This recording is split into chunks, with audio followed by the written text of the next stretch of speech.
이사야서의 말씀입니다. 예루살렘아, 일어나 비추어라. 너의 빛이 왔다. 주님의 영광이 네 위에 떠올랐다. 자, 보라. 어둠이 땅을 덮고 암흑이 결의들을 덮으리라. 그러나 네 위에는 주님께서 떠오르시고 그분의 영광이 네 위에 나타나리라. 민족들이 너의 빛을 향하여 임금들이 떠오르는 너의 광명을 향하여 오리라. 네 눈을 들어 주위를 둘러보아라. 그들이 모두 모여 내게로 온다. 너의 아들들이 먼 곳에서 오고 너의 딸들이 팔에 안겨온다. 그때 이것을 보는 너는 기쁜 빛으로 가득하고 너의 마음은 두근거리며 벅차오르리라. 바다의 보화가 너에게로 흘러들고 민족들의 재물이 너에게로 들어온다. 낙타 무리가 너를 덮고 미디안과 에파의 수낙타들이 너를 덮으리라. 그들은 모두 스바에서 오면서 금과 유황을 가져와 주님께서 찬미 받으실 일들을 알리리라. 주님의 말씀입니다. Reading from the letter of St. Paul to the Ephesians.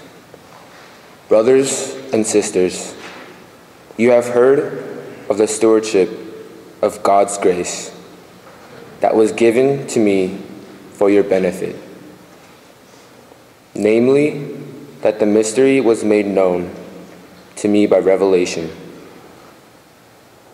It was not made known to people in other generations, as it has now been revealed to his holy apostles and prophets by the Spirit, that the Gentiles are co-heirs, members of the same body, and co-partners in the promise in Christ Jesus through the gospel.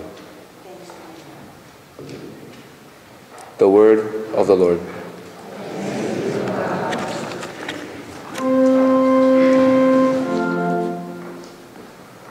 주님께서 여러분과 함께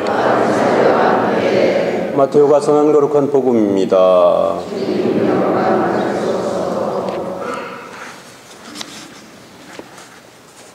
예수님께서는 헤로데 임금 때에 유다 베들레헴에서 태어나셨다. 그러자 동방에서 박사들이 예루살렘에 와서 유다인들의 임금으로 태어나신 분이 어디 계십니까? 우리는 동방에서 그분의 별을 보고 그분께 경배하러 왔습니다. 하고 말하였다. 이 말을 듣고 헤로데 임금을 비롯하여 온 예루살렘이 깜짝 놀랐다. 헤로데는 백성의 수석 사제들과 율법학자들을 모두 모아놓고 메시아가 태어날 곳이 어디인지 물어보았다. 그들이 헤로데에게 말하였다. 유다 베들레헴입니다. 사실 예언자가 이렇게 기록해 놓았습니다. 유다 땅 베들레헴아, 너는 유다의 주요 고을 가운데 결코 가장 작은 고을이 아니다. 너에게서 통치자가 나와 내 백성 이스라엘을 보살피리라.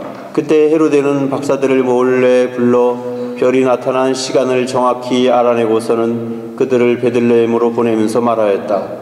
가서 그 아기에 관하여 잘 알아보시오. 그리고 아기를 찾거든 나에게 알려주시오. 나도 가서 경배하겠소.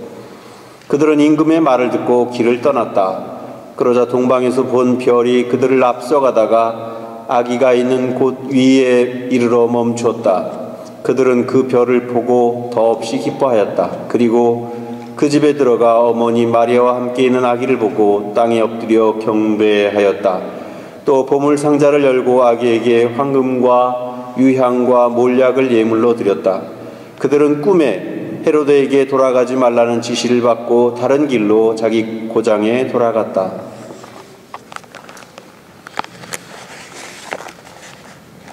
주님의 말씀입니다.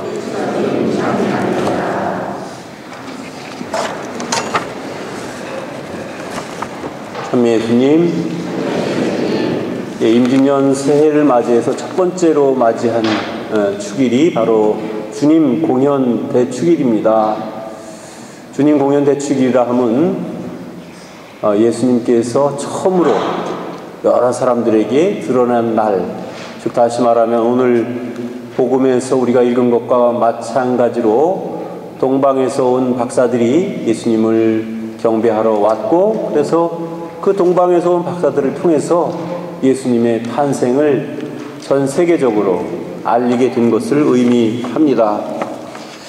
어떤 의미에서 보면 우리가 이 동방에서 온 박사들처럼 우리 자신들도 신앙생활을 함에 있어서 소중한 무엇을 찾아가는 그런 여정과도 같다고 볼 수가 있을 것 같습니다. 2002년도에 한일 월드컵이 일어났을 때, 그때 당시에 이 운동장에 커다란 그 플랜카드가 걸렸는데 꿈은 이루어진다, 그런 내용이었습니다. 그러한 내용들은 사람들에게 큰 호응을 받았고, 그래서 꿈은 이루어진다, 그런 글귀가 사람들의 입에서 자주 오르내렸고, 드디어는 드라마 제목으로까지 이렇게 채택이 될 정도였습니다. 그만큼 사람들에게 꿈이 현실이 되고 꿈이 이루어진다는 것은 매우 소중한 것 같습니다.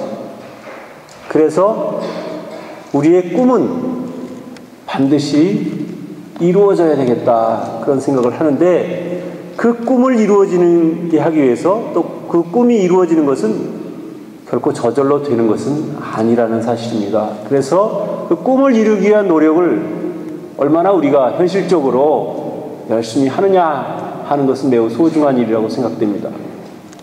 동방에서 온 박사들이 무조건 길을 나섰을 때에는 별이라고 하는 그 희미한 불빛에 의존해서 또 그 별 하나에만 의지해서 무언가를 찾아가는 길입니다.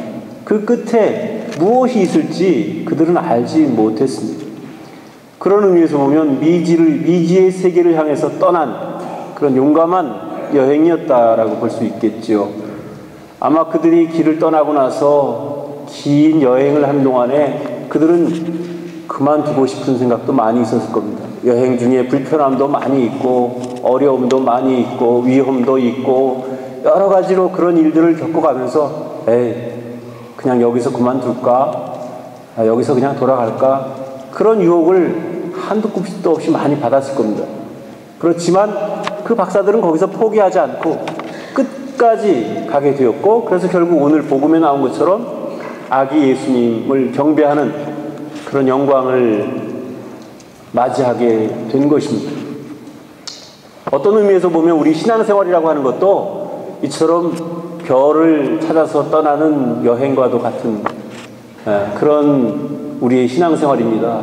당장 내 눈앞에 확실한 것이 있는 것이 아니고, 어쩌면 그 별들이 희미해질 때도 있었듯이 별도 희미해지고, 어떤 때는 따라가고 싶지 않고 중간에 포기하고 싶은 그런 생각들도 분명히 있으리라고 생각합니다.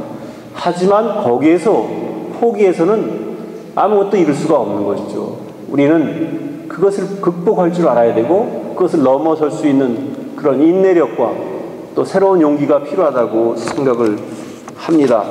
동방 박사들이 끝까지 포기하지 않고 아기 예수님을 찾아 나서서 결국은 그 예수님을 만날 수 있는, 배울 수 있는 영광을 누리게 되었던 것 같이 우리 자신들도 정말 인내를 가지고 또 용기를 가지고 주님을 뵙는 일, 그 일을 찾아서 떠나는 것, 그것이 바로 신앙생활이 아닐까 하는 생각을 합니다.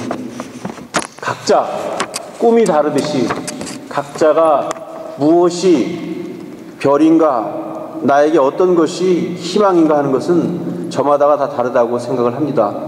사실 이 세상에는 반짝이는 것들이 무수히 많습니다. 그리고 그 반짝인다고 해서 그것이 다 별은 아닌 것입니다. 때로는 그 반짝이는 것이 일시적인 그런 현상일 수도 있고 또 순간적인 일일 수도 있습니다. 때로는 별처럼 느껴지기도 하지만 시간이 지나고 세월이 지나면 순간적으로 없어지고 말 그 수많은 유혹의 별들, 그 별들이 우리를 유혹하고 있습니다.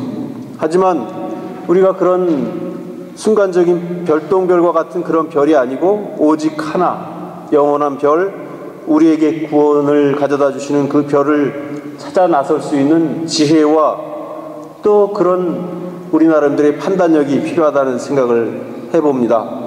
동방 박사들처럼 우리들도 그 나타났다 사라졌다 하는 그 별이지만 그 희미한 별빛, 그 별빛을 끝까지 따라갈 수 있는 우리 자신들이 노력이 필요한 것입니다. 어떻게 보면 우리의 인생길이라고 하는 것은 당장 하루아침에 이렇게 저렇게 움직여지는 것이 아니고 어쩌면 긴 여정일 수 있고, 그런 여정을 통해서 우리가 마침내 만나 뵙게 될 예수님, 구세주 예수님, 그분을 우리가 만나는 기쁨을 누리기 위해서 우리가 현실적으로 겪게 되는 여러 가지 어려움이나 또 불편함이나 여러 가지 유혹들을 잘 극복하고 우리가 마침내 기쁨을 누리는 우리 자신들이 되었으면 하는 생각을 합니다.